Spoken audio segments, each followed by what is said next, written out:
ছাত্রের যোগ্যতা আরো বাড়িয়ে গেল।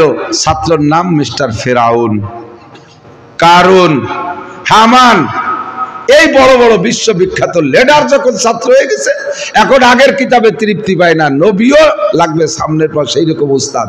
আল্লাহ তাআলা পাঠায় দিয়েছে জালালি মিজাজের মুসা আলাইহিস সালামকে উস্তাদ, আর কিতাবও দিয়েছে কায়দা মতো কিতাব। এখানে 1000 পারা 10 লক্ষ আয়াত মুসা আলাইহিস সালামের কাছে তৌরাত কিতাব পাঠায়, পড়িয়ে খায়। এবার আগের কিতাবে ভুসায় না, পড়িয়ে খা। মশলাও সেরকম কঠিন কঠিন, শুনলে আজীব হবেন। মশলা কি? আমাদের এই কাপড়ে যদি ময়লা লাগে, কাপড়ে পানি দিয়ে ধুয়ে ফেললে সাফ হয়ে যায় না? বনি ইসরাইলের মশলা ছিল, তোমাদের কাপড়ে ময়লা লাগলে ওটুক ধুলি সাফ হবে, ওটুক কাটি ফেলাই দিতে হবে। তোমরা যেমন গাড়িও মশলা এরকম কড়া। আমাদের গায়ে ময়লা লাগলে একটু পানি দিয়ে ধুয়ে ফেললে সাফ হয়ে যায় না? আর তাদের গায়ে যদি বড় মানে নাজাসাতে গলিজা নাপাক, বড় নাপাক লাগে, ওইটুক কাটি ফেলাই দিতে হবে, নাহলে সাফ হবে না। আমরা যত বড় গুনাহ করি, যতক্ষণ পর্যন্ত বড় ধরনের হত্যাযোগ্য যে গুনাহ, এই হত্যার যোগ্য যে গুনাহ, এই গুনাহ করার আগ পর্যন্ত বা ওই গুনাহ করলেও যদি ধরা না পড়ি, ততক্ষণ পর্যন্ত আমাদের সমস্ত গুনাহ ক্ষমার পাওয়ার জন্য একটা মাত্র তাবিজ, সেটা হলো অন্তর থেকে তওবা করা। আস্তাগফিরুল্লাহ রাব্বি মিন কুল্লি যামবি ওয়া আতুবু ইলাইহি। সারা জীবন ভরে যদি 1000 বছর হায়াত পান, 1000 বছর কবিরা সগীরা সব গুনাহ করেছেন, আল্লাহ পাক বলেন, আল্লাহ পাক রব্বুল আলামিন বলেন, ও বান্দা তোমার সারা জীবনের সমস্ত গুনাহ maaf করে দেব। ইন্নাল্লাহা লা ইয়াগফিরু আন ইউশরাকা বিহি ওয়া ইয়াগফিরু মা দুনা যালিকা লিমান ইয়াশা। একমাত্র শিরকি গুনাহ ছাড়া আর যত গুনাহ করবা, তোমার যে কোনো একটা ভালো কাজ দেখে আমি বিনা তওবায়ও ক্ষমা করে দিতে পারি। হাজার হাজার লক্ষ লক্ষ কবিরা গুনাহ থেকে ক্ষমা পাইতে তওবা করা লাগবে না, আমি বিনা তওবায় ক্ষমা করে দিতে পারি। তুমি একটা ভালো কাজ দেখে যদি আমার পছন্দ হয়ে যায়, আর যদি তুমি শিরকি গুনাহ করো, শিরক থেকে বাঁচার জন্য আমার ব্যবস্থা আছে। অন্তর থেকে তওবা করে বলো, আর কোনোদিন শিরক করব না।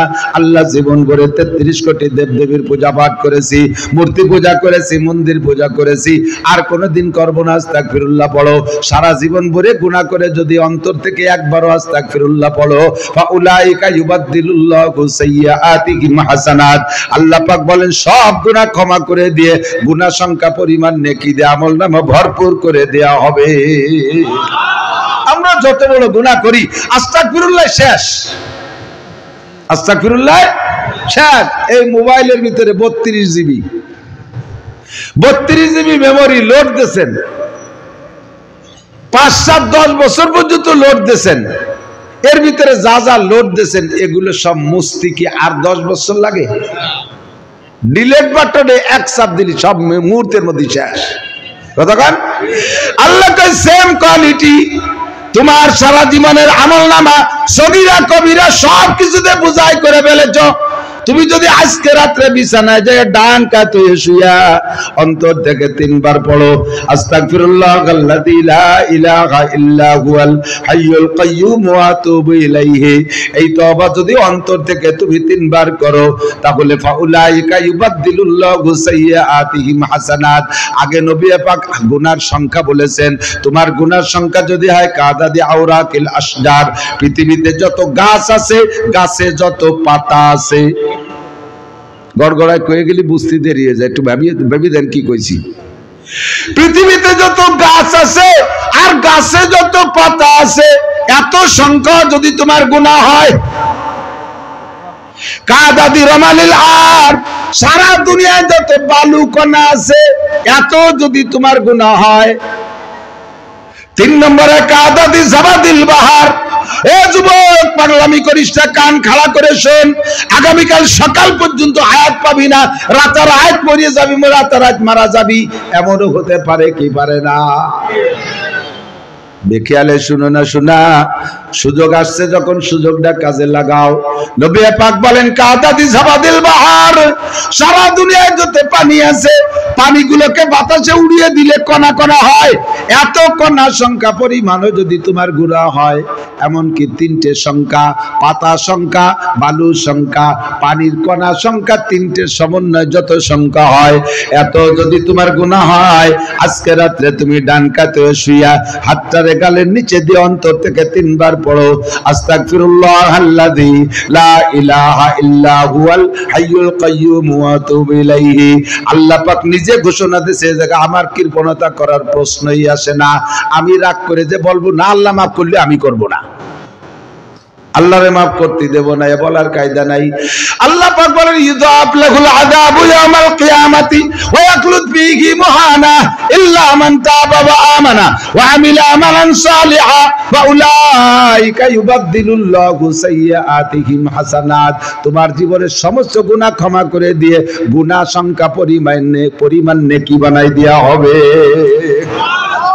বনি ইসরাইলের তওবা ছিল এরকম না, আস্তাগফিরুল্লাহ ডিলিট বাটনে চাপ দিলে কাম হবে না। তাদের তওবা হলো কবিরা গুনাহ করলে আত্মহত্যা করতে হবে, গলা কেটে ফেলতে হবে।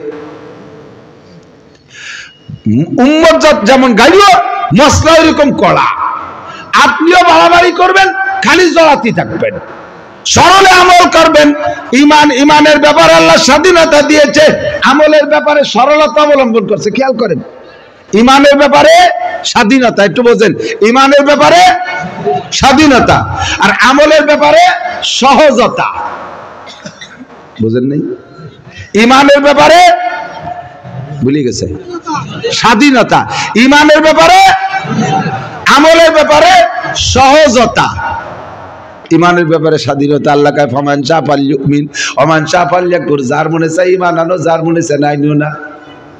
ফ্রি ঈমান আনলে তোমারে আমি আকাশে উঠাই দেব, আর ঈমান না আনলে তোমারে আমি দুনিয়া থেকে পিটান দেব, এমন না। ইমানদার হলে তোমার খেতে ফসল দেব, আর হিন্দু বৌদ্ধ খ্রিস্টানের খেতে ফসল দেব না, এরকম না। ইমানদারদের ঘরে সন্তান দেব, বেঈমান কাফেরদের ঘরে সন্তান দেব না, তা না। আমি দুনিয়ায় সকলকে উন্মুক্ত করে দিছি। ঈমান আনলেও যে হবে যা পাবা, ঈমান না আনলেও তাই পাবা। ঈমানের ব্যাপারে তোমার স্বাধীনতা দিয়েছি। ফামান শাআ ফালইউমিন ওয়া মান শাআ ফালইয়াকফুর। যার মনে চায় ঈমানদার হও, যার মনে চায় কাফের হয়ে যায়। ঈমানের ব্যাপারে স্বাধীনতা আর আমলের ব্যাপারে সহজতা। কোন একটা আমলকে আল্লাহ কঠিন করে চাপায় দেয় নাই। আল্লাহ নিজেই বলেন সূরা বাকারার ভিতরে, লা ইউকাল্লিফুল্লাহু নাফসান ইল্লা উসাহা, আছে না নাই? লা ইউকাল্লিফুল্লাহু নাফসান ইল্লা উসাহা।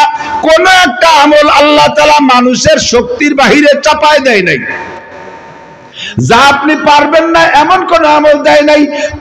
যে আমলগুলো আল্লাহ অর্ডার করেছে, ওই আমলের ভিতরে যদি আপনার কোন জায়গা কঠিন বেঁধে যায়, আল্লাহ তাৎক্ষণিকভাবে সহজ একটা ব্যবস্থা পাশে রেখেছেন। আমার দিক তাকান, মাঝে মাঝে রাস্তা, বড় রাস্তার ব্রিজ যদি পূরণ হয়ে যায়, ওই ব্রিজ যারে ভাঙ্গে নতুন ব্রিজ করতে গেলে ও জায়গা ভাঙ্গা ব্রিজের পাশ দিয়ে একটা বিকল্প সড়ক বানায় কিনা?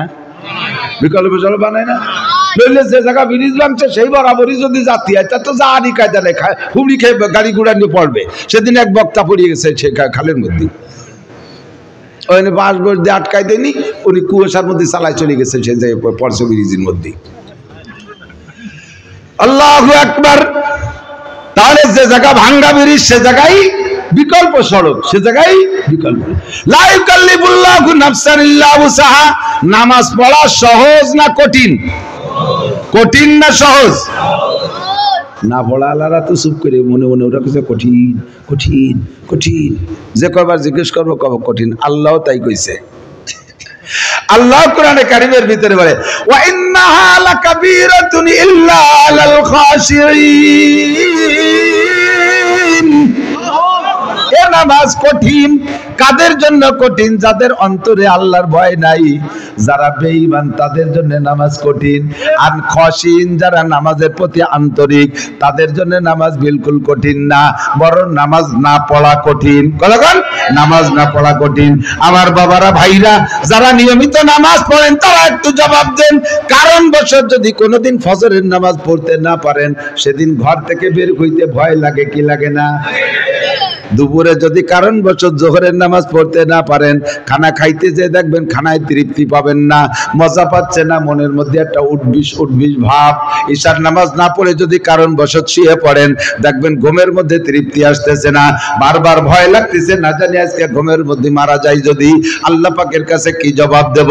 কিন্তু যারা নামাজ পড়ে না, বছরের পর বছর পড়তেছে না, তারা শুয়ে শুয়োরের মতো কি সুন্দর ঘুমায় যায়,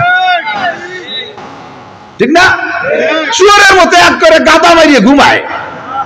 আল্লাহ এদের সম্পর্কে বলেন উলাইকা কাল আনআম, সেম কোয়ালিটি অফ শুয়োর। শুয়োর দেখছেন না? আপনাকে দিক শুয়োর আছে না দলে দলে? আমাকে দিকে যায়, বেশি দূরে আবার পূর্ব দিক পাওয়া যায় না। এই উদাহরণ